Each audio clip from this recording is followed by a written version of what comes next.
మనం ఇప్పటివరకు నిజం సిరీస్ 5 మ్యూచువల్ ఫండ్స్ వీడియోలో మ్యూచువల్ ఫండ్స్ అంటే ఏమిటి, అవి ఎలా పనిచేస్తాయి, వివిధ రకాల మ్యూచువల్ ఫండ్స్ ఏవో తెలుసుకున్నా. మనం స్కీమ్ ఇన్ఫర్మేషన్ డాక్యుమెంట్స్ గురించి చదివాం. మనం టాక్సేషన్ గురించి కూడా తెలుసుకున్నా. మనం ఈ రంధ్రం లాగా మ్యూచువల్ ఫండ్లను చదువుతాము. కానీ ఏ మ్యూచువల్ ఫండ్ స్కీమ్ ఏ రకమైన ఇన్వెస్టర్కు సరిపోతుందో మాట్లాడేటప్పుడు మనం సాధారణంగా ఈ ప్రశ్నను ఒకరినొకరు అడుగుతుంటా. ఈరోజు అధ్యాయం సంఖ్య 12 ఇదే విషయంపై ఆధారపడి ఉంది. హాయ్ గైస్, మా ఛానల్ సెంట్రీ శాలా బై సెంట్రీ సిటీకి తిరిగి స్వాగతం. మీ వెల్త్ పార్ట్నర్. నా పేరు అనుజ్. మీరు చూస్తున్నది నిజం series 5 a pass for sure videos. మనం ఇప్పటివరకు 11 అధ్యాయాలు కవర్ చేశాం. ఇది 12వ అధ్యాయం, మ్యూచువల్ ఫండ్ పథకం ఎంపిక.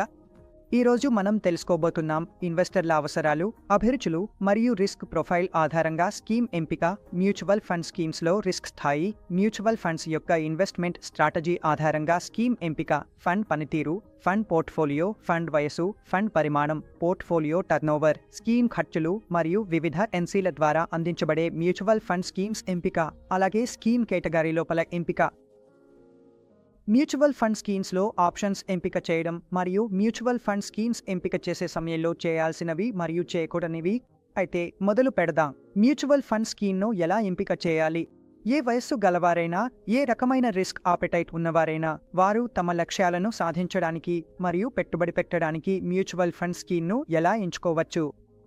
అలాగే ప్రతి స్కీమ్లో ఎంత రిస్క్ ఉందో ఆ స్కీమ్ గురించి ఎలా తెలుసుకోవచ్చు?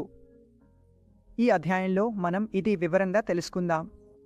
మొదటిగా వస్తుంది స్కీమ్ ఎంపిక. ఇది ఇన్వెస్టర్ అవసరం, ప్రొఫైల్ మరియు రిస్క్ ఆపెటైట్ ఆధారంగా ఉంటుంది.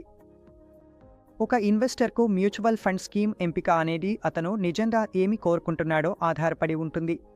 అతను తన మూలధనాన్ని ఎక్కువ కాలానికి పెంచుకోవాలనుకుంటున్నాడా, లేదా తన మూలధనాన్ని కాపాడుకుంటూ కొంతవరకు రెగ్యులర్ ఆదాయాన్ని పొందాలనుకుంటున్నాడా, మూలధనాన్ని సంరక్షించాలనుకుంటున్నాడా? అతను ఏ విధంగా పెట్టుబడి చేయాలనుకుంటున్నాడు మరియు అతని ఖచ్చితమైన అవసరం ఏమిటి? కాబట్టి పెట్టుబడి ఈ విషయంపై ఆధారపడి ఉంటుంది. అతని పెట్టుబడి లక్ష్యాలు ఏవైతే ఉన్నాయో, అతని ఆర్థిక లక్ష్యాలు ఏవైతే ఉన్నాయో ఒక పెట్టుబడిదారు వాటిని సాధించడానికి మ్యూచువల్ ఫండ్లో పెట్టుబడి చేస్తాడు. అందువల్ల అతని స్కీమ్ ఎంపిక, అతని మ్యూచువల్ ఫండ్ స్కీమ్ ఎంపిక అతని పెట్టుబడి ప్రొఫైల్పై, అతని పెట్టుబడి లక్ష్యాలపై, అతని రిటర్న్ తీసుకునే సామర్థ్యంపై, అతని రిస్క్ తీసుకునే సామర్థ్యంపై ఆధారపడి ఉంటుంది. రెండవది అంటే మ్యూచువల్ ఫండ్ స్కీమ్లను ఇన్వెస్టర్ యొక్క రిస్క్ ప్రొఫైల్ ఆధారంగా ఎంపిక చేయడం. చూడండి, ప్రతి మ్యూచువల్ ఫండ్ ఇన్వెస్టర్కు రిస్క్ అనేది వేరుగా ఉంటుంది. ఒకవేళ వయస్సు 25 నుంచి 30 సంవత్సరాల మధ్య ఉన్న ఇన్వెస్టర్ అయితే అతని రిస్క్ తీసుకునే సామర్థ్యం లేదా రిస్క్ తీసుకోవాలనే ఇష్టత వేరుగా ఉంటుంది. అలాగే 35, 40, 45 సంవత్సరాల వయస్సు ఉన్న ఇన్వెస్టర్కు అది వేరుగా ఉంటుంది. అలాగే 60 సంవత్సరాలు, 65 సంవత్సరాల వయస్సు ఉన్న ఇన్వెస్టర్కు కూడా రిస్క్ తీసుకునే సామర్థ్యం మరియు రిస్క్ తీసుకోవాలనే ఇష్టత అన్నీ వేరుగా ఉంటాయి. కాబట్టి ఈ 3 రకాల ఇన్వెస్టర్లకు వారి స్కీమ్ ఎంపికలు పూర్తిగా వేర్వేరుగా ఉంటాయి. ఇది ఇలా చెప్పబడుతుంది, ఇలా నమ్ముతారు కూడా. మీ జీవిత ప్రారంభ దశల్లో అంటే 25, 30, 35 సంవత్సరాల వయస్సులో ఉన్నప్పుడు ఒక ఇన్వెస్టర్కు ఎక్కువ రిస్క్ తీసుకునే సామర్థ్యం ఉంటుంది. అలాంటి వారు ఎక్కువ రిటర్న్ వచ్చే అవకాశాలు ఉన్న, ఎక్కువ రిస్క్ ఉన్న మ్యూచువల్ ఫండ్ స్కీమ్స్లో పెట్టుబడి పెట్టవచ్చు. అలాగే అతను మిడ్ మరియు స్మాల్ క్యాప్లలో తన ఎక్స్పోజర్ను ఎక్కువగా ఉంచుకోవచ్చు మరియు మొత్తం పోర్ట్ఫోలియోను నిర్మించుకోవచ్చు. వయస్సు పెరిగే కొద్దీ వారి మొత్తం ఈక్విటీ అనే ఆసెట్ క్లాస్లో ఉన్న ఎక్స్పోజర్ తగ్గుతూ పోతుంది. ఫైనాన్స్లో ఒక నియమం ఉంది, 100 - age should be in equity అని. కాబట్టి ఒక పెట్టుబడిదారుడి వయస్సు 30 సంవత్సరాలు అయితే మనం 100 నుండి 30ని తీసివేస్తే అంటే 70, అప్పుడు 70% ఈక్విటీలో ఉండాలి అని అంటారు. ఒక 50 సంవత్సరాల ఇన్వెస్టర్కు 50% ఈక్విటీలో ఉండాలి, మిగతా 50% డెబ్ట్లో ఉండాలి. అలాగే ఒక 70 సంవత్సరాల ఇన్వెస్టర్కు 30% ఈక్విటీలో ఉండాలి, 70% డెబ్ట్లో ఉండాలి. కానీ ఇది కూడా ఒక సాధారణ నియమం మాత్రమే. ఇది ప్రతి ఇన్వెస్టర్పై ఆధారపడి ఉంటుంది. ఒక ఇన్వెస్టర్ 30 సంవత్సరాల వయస్సులో ఉన్నాడు. అతనికి రిస్క్ తీసుకోవాలనే ఆసక్తి లేదు, రిస్క్ తీసుకోవడానికి సిద్ధంగా లేడు. అతను తన మొత్తం పోర్ట్ఫోలియోను ఫిక్స్డ్ ఇన్కమ్లో పెట్టవచ్చు. అలాగే మార్కెట్లో కొంతమంది ఇన్వెస్టర్లు ఉంటారు. వారు 60, 65, 70 ఏళ్ల వయస్సులో ఉన్నా కూడా ఇంకా వారి మొత్తం పోర్ట్ఫోలియోను ఎక్కువగా ఈక్విటీపై పెట్టుబడి పెట్టారు. వారి పోర్ట్ఫోలియోలో ఈక్విటీ భాగం ఎక్కువగా ఉంటుంది. అందువల్ల ఇలాంటి ఇన్వెస్టర్లు కూడా ఉంటారు. మనకు ఇది అర్థం చేసుకోవాలి. ప్రతి ఇన్వెస్టర్కి రిస్క్ ప్రొఫైల్ వేరు, వయస్సు వేరు. అందుకే వారి అవసరాలకు అనుగుణంగా మనం స్కీమ్ ఎంపిక చేయాలి. మరియు నేను మీకు చెప్పినట్లుగా మ్యూచువల్ ఫండ్స్లో large cap, mid cap, small cap వంటి వివిధ రకాల మ్యూచువల్ ఫండ్ స్కీమ్స్ ఉంటాయి. జీవిత ప్రారంభ దశల్లో మనం ఎక్కువగా మన డబ్బును స్మాల్ మరియు మిడ్ క్యాప్లలో పెట్టుబడి చేయవచ్చు. అదేవిధంగా 60, 70 సంవత్సరాల వయసున్న ఇన్వెస్టర్కు మనం పూర్తిగా లార్జ్ క్యాప్లను కూడా సూచించవచ్చు. కానీ అతని 30-40% ఈక్విటీ ఉంటే అది ప్రధానంగా లార్జ్ క్యాప్లోనే ఉంటుంది. ఆసెట్ అలొకేషన్ కూడా ఒక మ్యూచువల్ ఫండ్ స్కీమ్ను ఎంచుకోవడంలో చాలా ముఖ్యమైనది. చూడండి, ఆసెట్ అలొకేషన్ అంటే ఏమిటి? మీ మొత్తం పెట్టుబడిని వివిధ ఆసెట్ క్లాసుల్లో పంపిణీ చేయడం. అంటే మీరు 100 రూపాయలు పెట్టుబడి పెట్టాలనుకుంటే అందులో ఎంత మొత్తాన్ని ఈక్విటీలో పెట్టుబడి పెడతారు, ఎంత మొత్తాన్ని డెట్లో పెట్టుబడి పెడతారు, ఎంత మొత్తాన్ని బంగారంలో పెట్టుబడి పెడతారు, ఎంత మొత్తాన్ని రియల్ ఎస్టేట్లో పెట్టుబడి పెడతారు. ఇవి అన్ని ఆసెట్ క్లాసులు: ఈక్విటీ, డెట్, కమోడిటీ, కరెన్సీ మరియు మీ రియల్ ఎస్టేట్. ఇవి ఆసెట్ క్లాసులుగా పరిగణించబడతాయి. మనము మన పోర్ట్ఫోలియో తయారు చేసుకుంటున్నప్పుడు లేదా మన పెట్టుబడులు ప్లాన్ చేస్తున్నప్పుడు ఒక మాట చెబుతారు: మీ అన్ని గుడ్లు ఒకే బుట్టలో పెట్టకండి. మీరు వినే ఉంటారు, మనం ఎప్పుడూ ఒకే ఆసెట్ క్లాసులో మన మొత్తం డబ్బు పెట్టుబడి పెట్టం. మన డబ్బును వేర్వేరు ఆసెట్ క్లాసుల్లో పెట్టుబడి పెడతాం.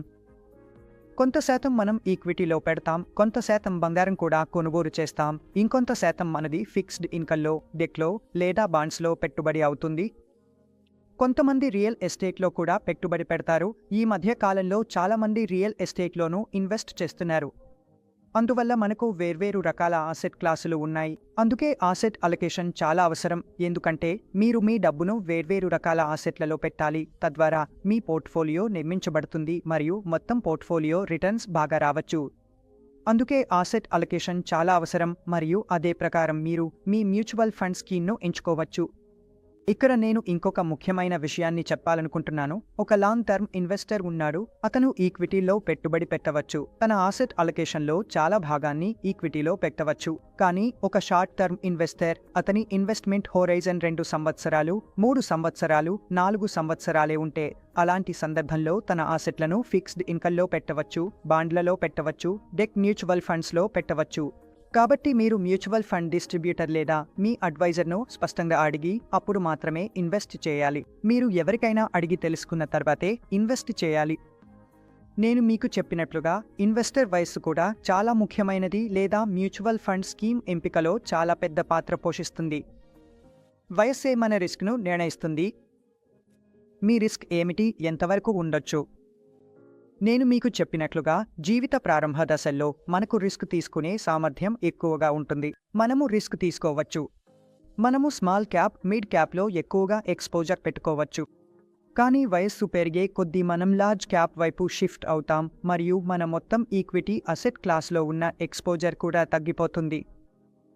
పెట్టుబడి సమయ హోరిజోన్, ఇన్వెస్ట్మెంట్ టైం హోరైజన్ కూడా మ్యూచువల్ ఫండ్ స్కీమ్ను ఎంచుకోవడంలో చాలా ముఖ్యమైన పాత్ర పోషిస్తుంది. చివరికి మనం మ్యూచువల్ ఫండ్స్ ద్వారా ఏదైనా అసెట్ క్లాస్లో ఇన్వెస్ట్ చేయాలనుకుంటే మనం ఒక ఇన్వెస్ట్మెంట్ హోరైజన్, ఒక ఇన్వెస్ట్మెంట్ టైంను చూసుకుని ఇన్వెస్ట్ చేస్తాము. ఉదాహరణకు ఈక్విటీ అసెట్ క్లాస్లో మనం దీర్ఘకాలికంగా ఇన్వెస్ట్ చేస్తాము. 10 నుంచి 12 వరకు సంవత్సరాలు లేదా 15 సంవత్సరాల్లో ఈక్విటీలో చాలా మంచి రిటర్న్ వచ్చినట్లు కనిపించింది. డెట్లో మనం షార్ట్ పీరియడ్కు అంటే 2 సంవత్సరాలు, 3 సంవత్సరాలు, 1 సంవత్సరం, అలాగే మనీ మార్కెట్ ఫండ్స్లో 1 సంవత్సరానికి తక్కువ ఉండే అల్ట్రా షార్ట్ టర్మ్ ఫండ్స్లో కూడా ఇన్వెస్ట్ చేయవచ్చు మరియు కొంత రిటర్న్ సంపాదించవచ్చు. గోల్డ్ ఫండ్ అనేది బంగారం ధరల ఆధారంగా నడుస్తుంది. అందువల్ల మనం ఎంత సమయం ఏ అసెట్ క్లాస్కి ఇస్తామో దాని ప్రకారం మనం మన ఇన్వెస్ట్మెంట్ను ప్లాన్ చేసుకోవాలి. కాబట్టి ఇన్వెస్ట్మెంట్ టైం హోరైజన్ అనేది చాలా ముఖ్యమైనది. ఇప్పుడు మనం కోర్ అండ్ సాటిలైట్ పోర్ట్ఫోలియో గురించి మాట్లాడుకుందాం. కోర్ పోర్ట్ఫోలియో అనేది ఏదిని అంటారు? సాటిలైట్ పోర్ట్ఫోలియో అనేది ఏదిని అంటారు? కోర్ పోర్ట్ఫోలియో అనేది ప్రధానంగా ఇన్వెస్టర్ యొక్క దీర్ఘకాలిక అవసరాలు మరియు ఆర్థిక లక్ష్యాలను దృష్టిలో ఉంచుకుని రూపొందించబడుతుంది. కోర్ పోర్ట్ఫోలియోలో మనం ఎక్కువ మార్పులు చేయము. కోర్ పోర్ట్ఫోలియోలో ఉన్న వ్యూహం బై అండ్ హోల్డ్ వ్యూహం. అది దీర్ఘకాలిక పెట్టుబడి. అక్కడ అన్ని దీర్ఘకాలిక ఆర్థిక లక్ష్యాలను ఒక ఇన్వెస్టర్ సాధించేందుకు ఒక కోర్ పోర్ట్ఫోలియో రూపొందించబడుతుంది.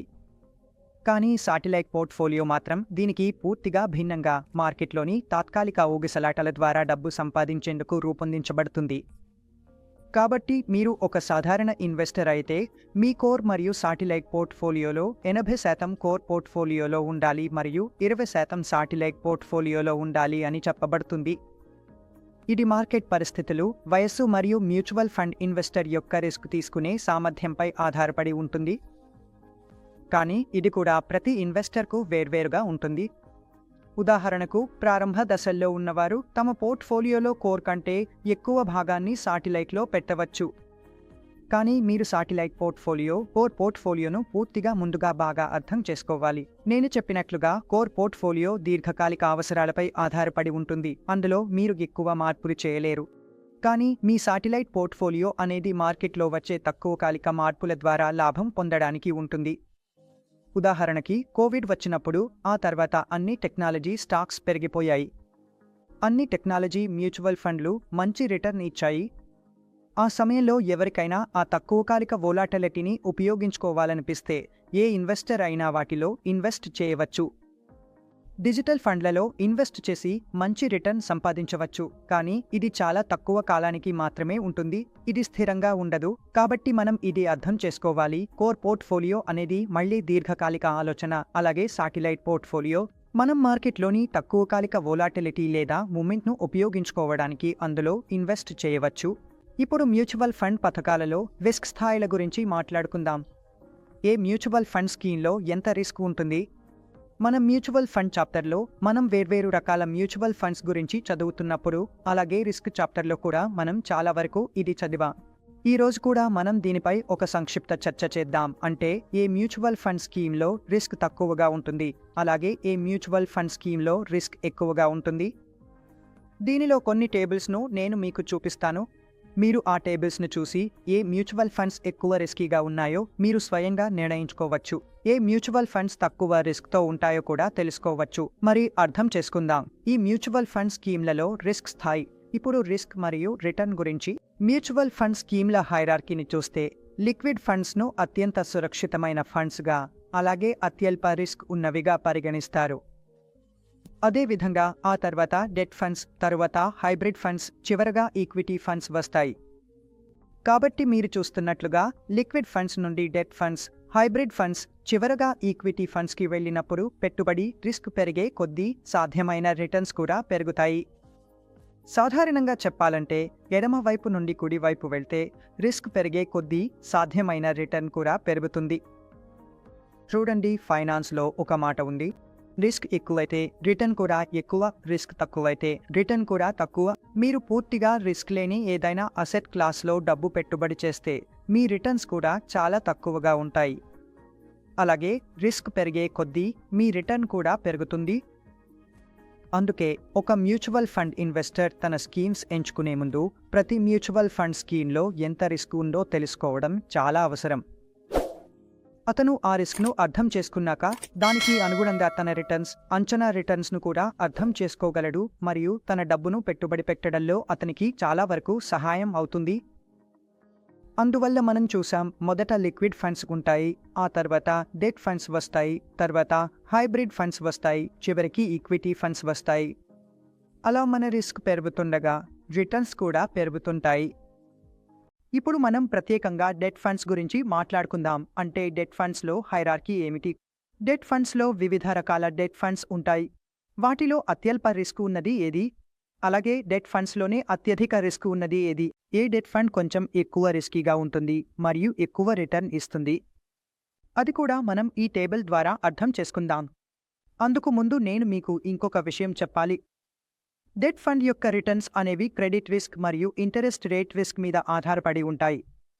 క్రెడిట్ రిస్క్ అంటే ఎవరైనా లెండర్ ప్రిన్సిపల్ మరియు వడ్డీ చెల్లింపులను తిరిగి చెల్లించలేకపోవడం.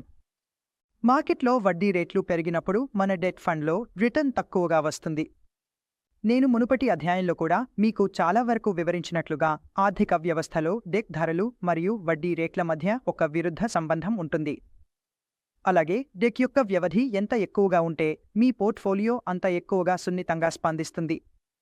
వడ్డీ రేట్ల విషయంలో డెట్ పోర్ట్ఫోలియో ఎంత పెద్దదిగా ఉంటే వడ్డీ రేట్లలో చిన్న మార్పు కూడా అంత పెద్ద ప్రభావాన్ని చూపుతుంది. కేవలం కొద్దిగా వడ్డీ రేట్లు పెరిగినా కూడా మీ డెట్ పోర్ట్ఫోలియో రిటర్న్ను తగ్గించేస్తుంది. అంటే ఇవే రెండు రిస్కులు డెట్లో ఉంటాయి. మీరు అదే విధంగా అర్థం చేసుకోవాలి. అంటే డెట్ స్కీమ్స్లో ఏది తక్కువ రిస్క్తో ఉంటుంది, ఏది ఎక్కువ రిస్క్తో ఉంటుంది, అలాగే ఎక్కువ రిస్క్ ఉన్నది ఎక్కువ రిటర్న్ కూడా ఇస్తుంది. మరి చూద్దాం. అందులో మొదటగా మనకు ఓవర్నైట్ ఫండ్స్ ఉంటాయి, తర్వాత లిక్విడ్ ఫండ్స్, ఆ తర్వాత ultra short term bond funds. Duration పెరిగే కొద్దీ డెట్ పోర్ట్ఫోలియో కూడా ఎక్కువగా ఇంటరెస్ట్ రేట్స్ వోలాటిలిటీని ఎదుర్కొంటుంది, అలాగే అదే విధంగా రిటర్న్ ఇస్తుంది. Ultra short term bond funds తర్వాత లో duration fund, short duration funds, medium duration funds, medium to long duration funds మరియు లాంగ్ డ్యూరేషన్ ఫండ్స్ ఉంటాయి. ఇప్పుడు స్పెసిఫిక్గా క్రెడిట్ రిస్క్ గురించి మాట్లాడుదాం. ఏ డెట్ స్కీమ్స్లో క్రెడిట్ రిస్క్ అత్యల్పంగా ఉంటుంది, ఏ డెట్ స్కీమ్స్లో క్రెడిట్ రిస్క్ అత్యధికంగా ఉంటుంది? డెట్ ఫండ్లలో క్రెడిట్ రిస్క్ యొక్క హైరార్కీ. మొదటగా గిల్ట్ ఫండ్స్ వస్తాయి, అదేవిధంగా తర్వాత బ్యాంకింగ్ అండ్ పిఎస్యు ఫండ్స్, ఆ తర్వాత కార్పొరేట్ బాండ్ ఫండ్స్, చివరగా క్రెడిట్ రిస్క్ ఫండ్స్ ఉంటాయి. అత్యల్ప రిస్క్ డెట్ ఫండ్లో ఉంటుంది, ఇవి భారత ప్రభుత్వం ఫండ్స్. దాని తర్వాత బ్యాంకింగ్ అండ్ పిఎస్యు ఫండ్స్ వస్తాయి, ఇక్కడ రిస్క్ కొంచెం పెరుగుతుంది, దాంతోపాటు రిటర్న్ కూడా కొంచెం ఎక్కువగా లభిస్తుంది. తర్వాత కార్పొరేట్ బాండ్ ఫండ్స్ వస్తాయి. కార్పొరేట్ బాండ్ ఫండ్లో AA+ రేటింగ్ ఉన్న బాండ్స్లోనే ఎక్కువగా పెట్టుబడి చేస్తారు. దాని తర్వాత క్రెడిట్ రిస్క్ వస్తుంది. క్రెడిట్ రిస్క్లో AA+ రేటింగ్ ఉన్న బాండ్స్లో పెట్టుబడి చేస్తారు. అందుకే credit risk funds corporate bond funds కంటే కొంచెం ఎక్కువ రిస్కీగా ఉంటాయి. కానీ క్రెడిట్ రిస్క్ ఫండ్లో రిటర్న్ కూడా కొంచెం ఎక్కువగా వస్తుంది. అందువల్ల ఇదే విధంగా మనం క్రెడిట్ రిస్క్ ఆధారంగా హైరార్కీ చేయాలంటే మనం ఈ టేబుల్ను అర్థం చేసుకోవాల్సి ఉంటుంది. మరియు క్రెడిట్ రిస్క్ ఆధారంగా ఏది తక్కువ రిస్కీ, ఏది ఎక్కువ రిస్కీ అని నేరుగా ప్రశ్న వస్తే మనం టేబుల్ను చూసి అర్థం చేసుకుని దాన్ని నిర్ణయించవచ్చు మరియు మన సమాధానాన్ని ఇవ్వవచ్చు. మరియు ఒక ఇన్వెస్టర్గా మీరు ఇది అర్థం చేసుకుంటే అదే ప్రకారం మీరు మీ పెట్టుబడులను కూడా చేయవచ్చు మరియు మీ రిస్క్ తీసుకునే సామర్థ్యానికి అనుగుణంగా పెట్టుబడి పెట్టి మీ రిటర్న్ సంపాదించవచ్చు. ఇప్పుడు మనం ఈక్విటీ మ్యూచువల్ ఫండ్స్లో రిస్క్ రిటర్న్ హైరార్కీ గురించి మాట్లాడుకుందాం. ఎక్కడ ఎక్కువగా మార్పులు జరుగుతాయో, ఎక్కడ ఎక్కువ మంది డబ్బు పెట్టాలని ఇష్టపడతారో, ఎక్కడ ఎక్కువ మంది పెట్టుబడులు పెడతారో, ఎక్కడ ఎక్కువ పెట్టుబడులు వస్తున్నాయో, ఎక్కడ ఎక్కువ మంది ఇన్వెస్టర్లు సిప్ చేయాలని ఇష్టపడతారో అదే చోట. మరి మ్యూచువల్ ఫండ్స్లో రిస్క్ రిటర్న్ హైరార్కీ ఎలా ఉంటుందో మనం అర్థం చేసుకుందాం. అందులో అత్యధికంగా రిస్క్ ఉన్నవి స్మాల్ క్యాప్ ఫండ్స్. చాలా స్మాల్ క్యాప్ ఫండ్లు ఉన్నాయి మరియు అవి దానికంటే తక్కువ రిస్క్ కలిగి ఉంటాయి. మా మిడ్ క్యాప్ ఫండ్స్, ఆ తర్వాత మల్టీ క్యాప్ ఫండ్స్, తర్వాత large and mid cap funds, చివరగా లార్జ్ క్యాప్ ఫండ్స్ ఉంటాయి. చూడండి, మనం ఈక్విటీ గురించి మాట్లాడుతున్నప్పుడు లార్జ్ క్యాప్నే తక్కువ రిస్క్గా పరిగణిస్తారు. లార్జ్ క్యాప్లో రిస్క్ చాలా తక్కువగా ఉంటుంది, స్మాల్ క్యాప్లో అత్యధికంగా ఉంటుంది. ఇది ఎందుకు జరుగుతుందో మేము మునుపటి అధ్యాయంలో చాలా బాగా వివరించాం. మీరు రిస్క్ గురించి పూర్తిగా తెలుసుకోవాలంటే మా మునుపటి వీడియో చూడవచ్చు. కానీ ఈ హైరార్కీ విషయంలో చూస్తే మీ లార్జ్ క్యాప్ అత్యధికంగా రిస్కీగా ఉంటుంది, మీ స్మాల్ క్యాప్ అత్యల్పంగా రిస్కీగా ఉంటుంది. కాబట్టి ఈ ప్రశ్న వస్తే మనం దీన్ని అర్థం చేసుకుని సమాధానం చెప్పవచ్చు. ఇప్పుడు డైవర్సిఫైడ్ నుండి కన్సెంట్రేటెడ్ ఫండ్స్ వరకు రిస్క్ రిటర్న్ హైరార్కీ గురించి మాట్లాడుదాం. ఒక డైవర్సిఫైడ్ ఫండ్ ఉంది, అది ఆర్థిక వ్యవస్థలోని దాదాపు అన్ని రంగాలను కవర్ చేస్తోంది మరియు ఒక కన్సెంట్రేటెడ్ పోర్ట్ఫోలియో ఉంది. బహుశా అది సెక్టార్ ఫండ్, థీమాటిక్ ఫండ్, ఒక థీమ్ ఆధారిత ఫండ్ లేదా ఒకే రంగంపై ఉన్న ఫండ్. ఉదాహరణకు బ్యాంకింగ్ రంగంలో మాత్రమే డబ్బు పెట్టడం. వీటిలో ఏది ఎక్కువ రిస్క్, ఏది తక్కువ రిస్క్ అనేది ఈ పట్టిక ద్వారా మనం అర్థం చేసుకోవచ్చు. చూడండి, అత్యంత తక్కువ రిస్క్ ఉన్నవి డైవర్సిఫైడ్ ఫండ్లు. అదే సమయంలో ఫోకస్డ్ ఫండ్లో రిస్క్ పెరుగుతుంది, ఎందుకంటే డైవర్సిఫైడ్ ఫండ్లో ఎక్కువగా డైవర్సిఫికేషన్ జరుగుతుంది. మీ డబ్బు అక్కడ యూనివర్స్ కొంచెం పెద్దదిగా ఉంటుంది. ఫోకస్ ఫండ్లో ఫోకస్ 30, ఫోకస్ 40, ఫోకస్ 50 షేర్లు ఉంటాయి, కాబట్టి ఫోకస్ ఆ షేర్లపైనే ఉంటుంది. అక్కడ కన్సంట్రేషన్ రేషియో ఆ షేర్లలోనే ఎక్కువగా ఉంటుంది, కాబట్టి కొంత రిస్క్ పెరుగుతుంది. ఆ తర్వాత థీమాటిక్ ఫండ్లు, ఇవి ఒక థీమ్ ఆధారిత ఫండ్లు, వాటిలో రిస్క్ మరింతగా తగ్గిపోతుంది. యూనివర్స్ ఫండ్స్లో స్టాక్స్ రిస్క్ అక్కడ కొంత పెరుగుతుంది మరియు సెక్టార్ స్పెసిఫిక్ ఫండ్స్ అంటే ఒకే సెక్టార్లోనే డబ్బు వెళ్తుంది.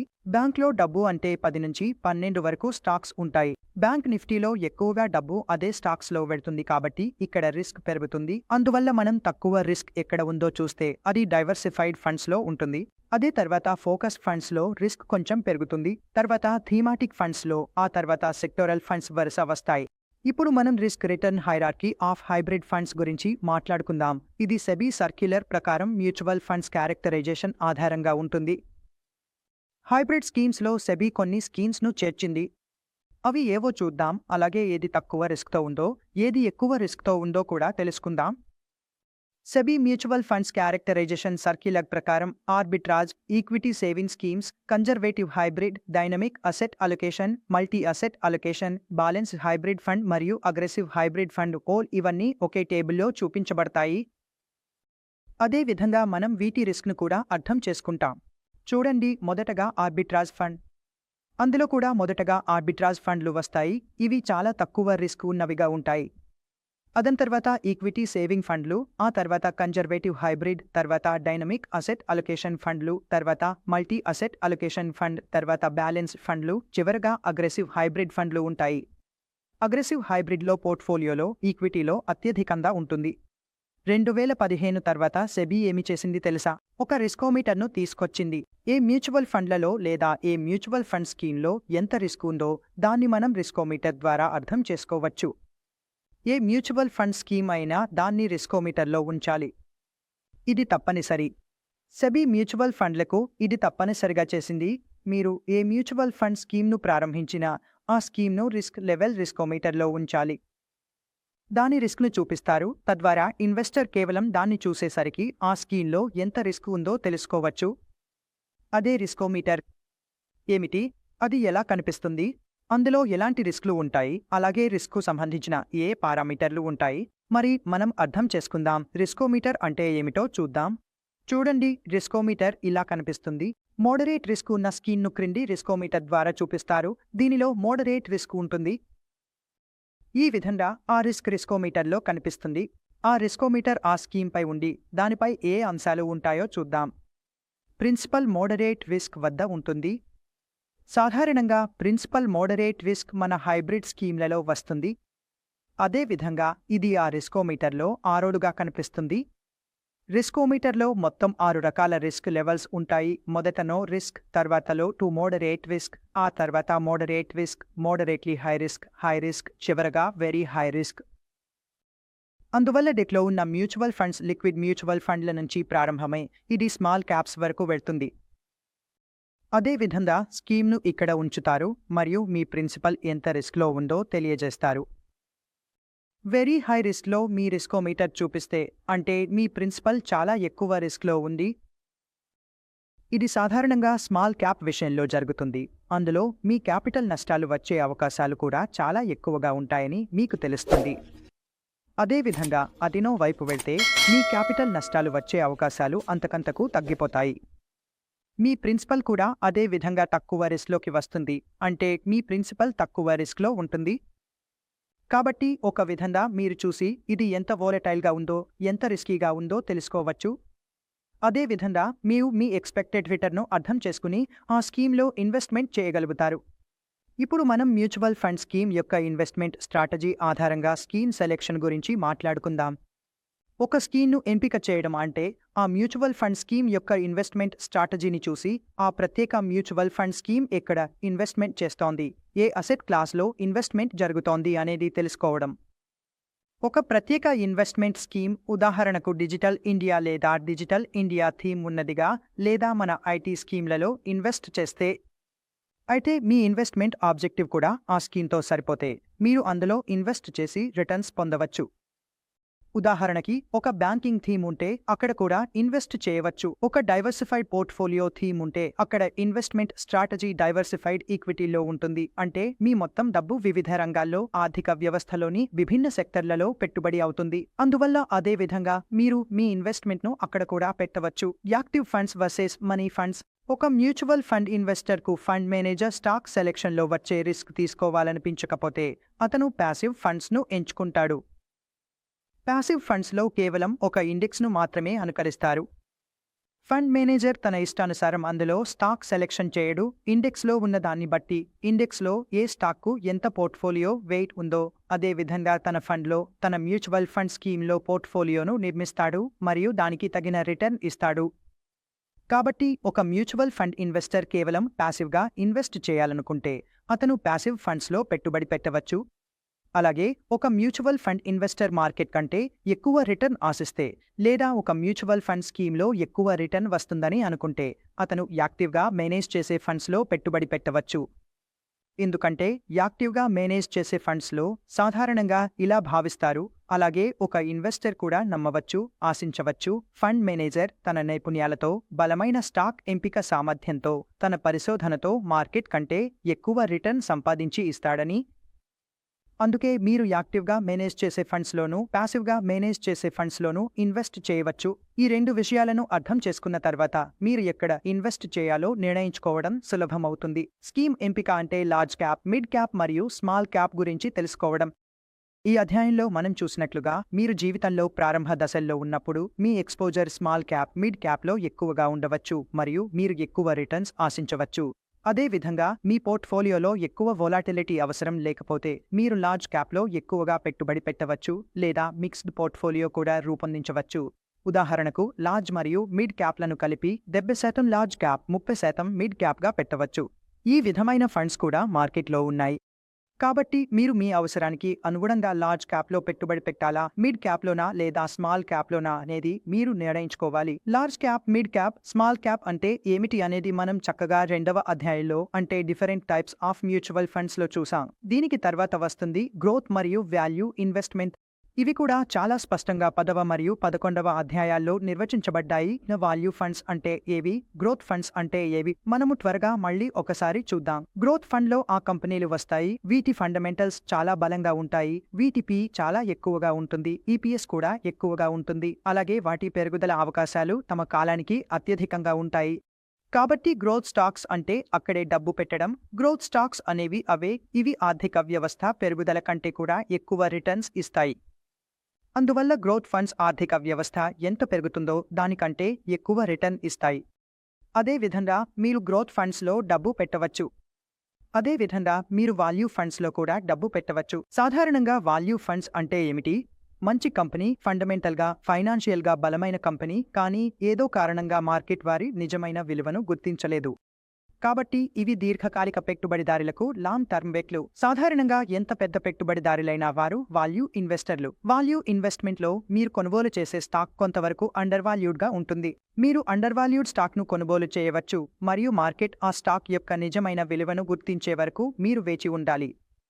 ఒకసారి మార్కెట్ ఆ స్టాక్ విలువను గుర్తిస్తే ఆ స్టాక్ ధర వేగంగా పెరుగుతుంది మరియు మీరు లాభపడతారు.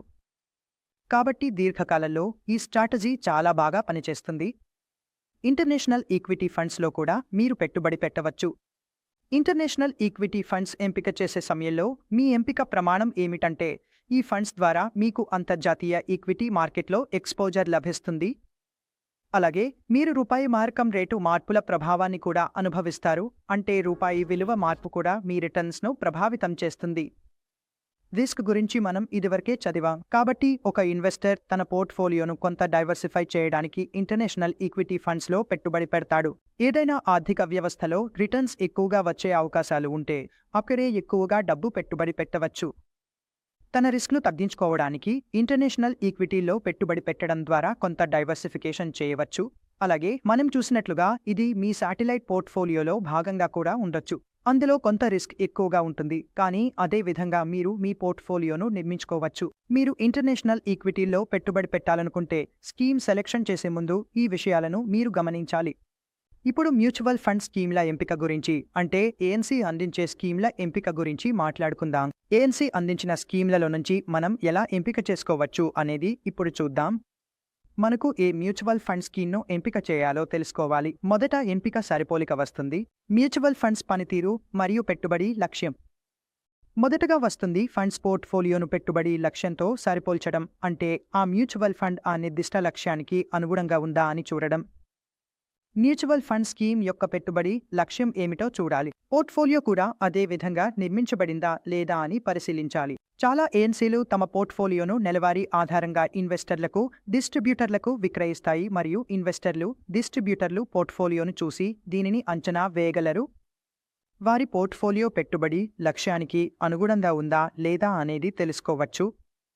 కాబట్టి స్కీమ్ ఎంపిక చేయడంలో ఇది కూడా ఒక ప్రమాణంగా ఉండొచ్చు. వివిధ ఏఎంసీలు అందించే ఫండ్ల ఆధారంగా మ్యూచువల్ ఫండ్ స్కీమ్లను ఎంపిక చేయాల్సినప్పుడు బహుళ కాలం పాటు మ్యూచువల్ ఫండ్లో పెట్టుబడి పెట్టేవారు ఎక్కువగా ఫండ్ మేనేజర్ను కూడా పరిశీలిస్తారు. అంటే ఏ ఫండ్ మేనేజర్ ఏ స్కీమ్ను ఎంత బాగా నిర్వహించాడో చూస్తారు.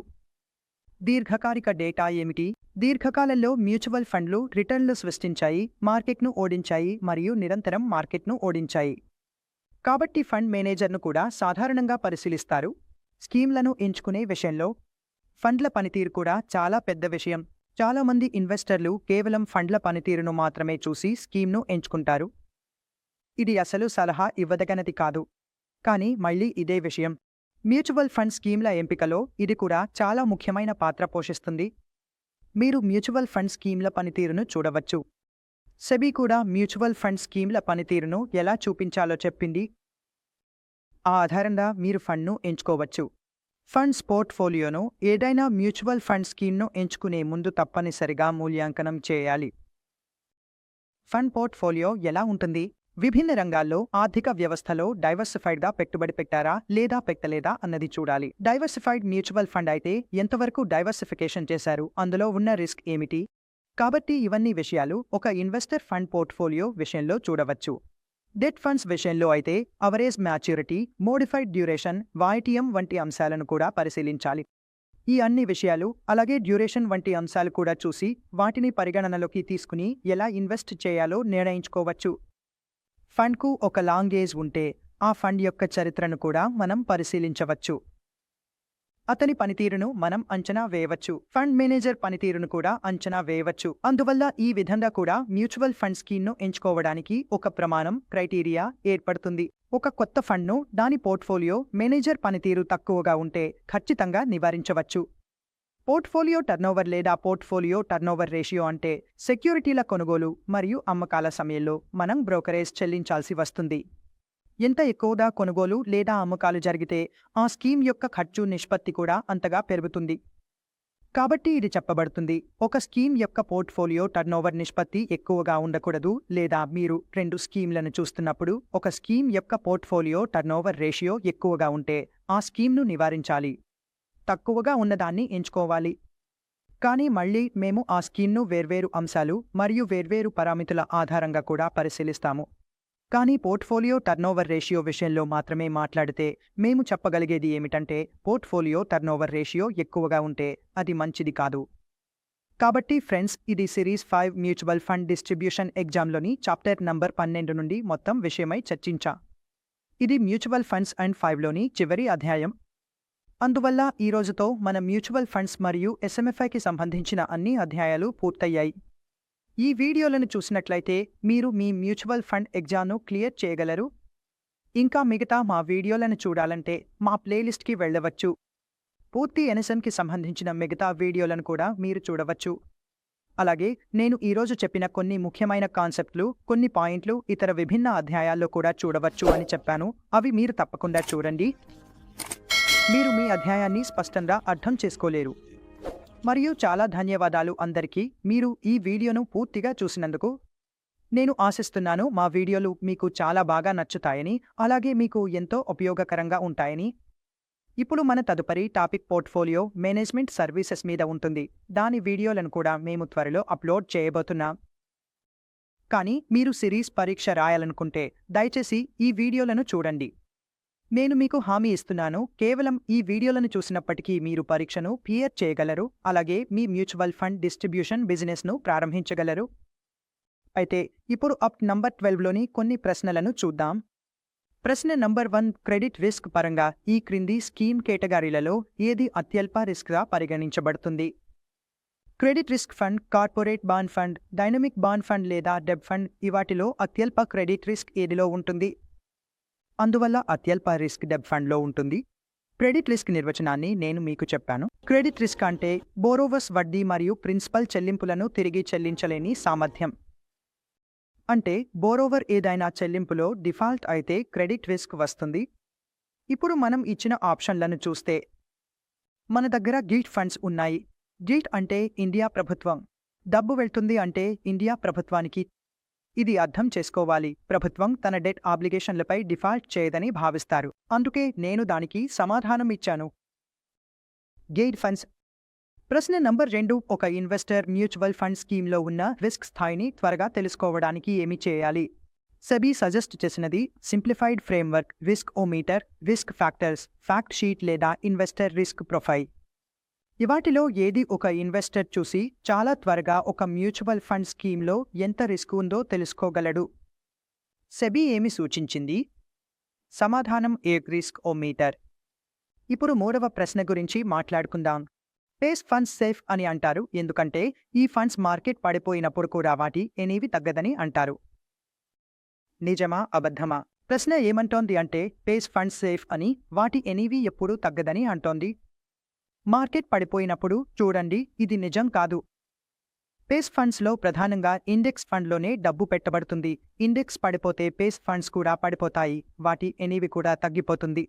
అందువల్ల ఈ స్టేట్మెంట్ ఫాల్స్ అవుతుంది. కాబట్టి సమాధానం బి, ఫాల్స్. ఇప్పుడు మనం 4వ ప్రశ్న గురించి మాట్లాడుకుందాం. క్రింది స్కీమ్స్లో ఏదిలో కన్సంట్రేషన్ రిస్క్ తక్కువగా ఉంటుంది? అంటే అత్యల్ప కన్సంట్రేషన్ రిస్క్ ఏదిలో ఉంటుంది? అది మల్టీ క్యాప్ ఫండ్లోనా, ఫోకస్ ఫండ్లోనా, థీమాటిక్ ఫండ్లోనా లేక సెక్టార్ ఫండ్లోనా?